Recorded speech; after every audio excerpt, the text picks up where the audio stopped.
My dream has finally come true. I am now the Duchess of Marlborough, Gladys thought, looking forward to a life of luxury. Gladys was content to be the Duke's favorite for 15 years.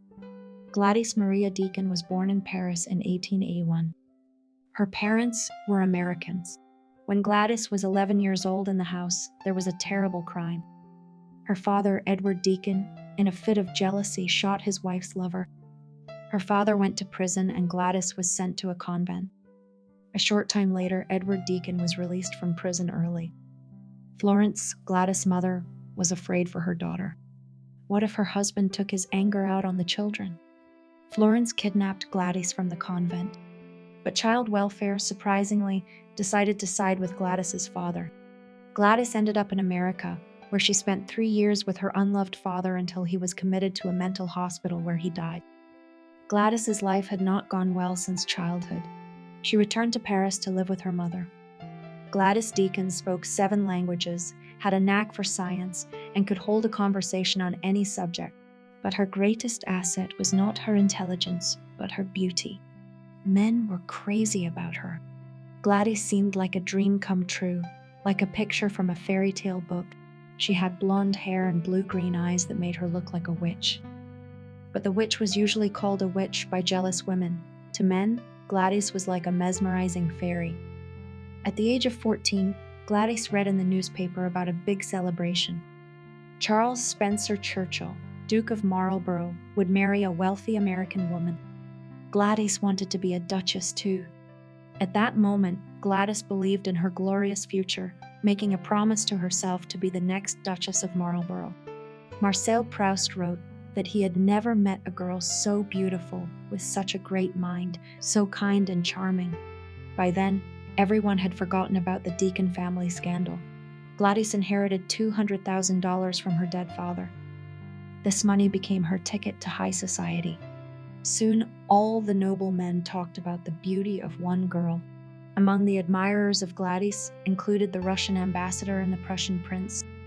The Prussian prince had the indiscretion not only to fall in love, but also to make Gladys a marriage proposal. Gladys received a ring as a gift from the prince. The King of Prussia was furious. He ordered his obnoxious heir to take the family jewel and return home as a matter of urgency. The scandal was soon reported in the press, making Gladys's name famous throughout the world. The fame of Gladys' beauty reached the Duke of Marlborough himself. The Duke of Marlborough was not married for love. Hearing of a certain beautiful woman, Charles invited her to Blenheim Palace. An affair soon began between Gladys and the Duke of Marlborough.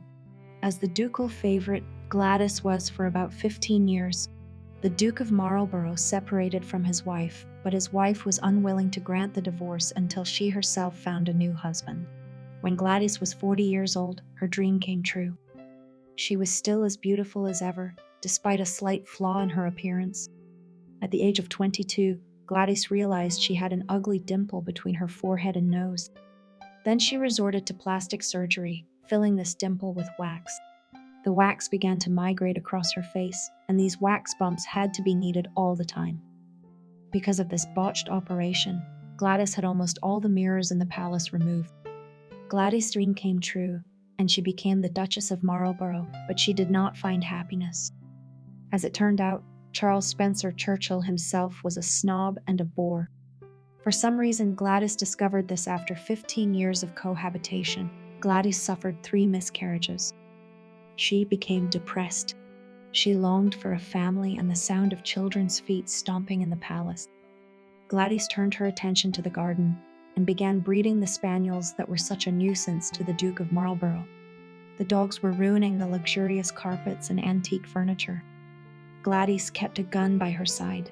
She said it was for her husband. The couple began to live apart. Suddenly, their love was gone. Charles moved into his London apartment. He asked Gladys to leave Blenheim Palace. The Duchess refused. Then the Duke of Marlborough disbanded the staff and cut off the lights and gas.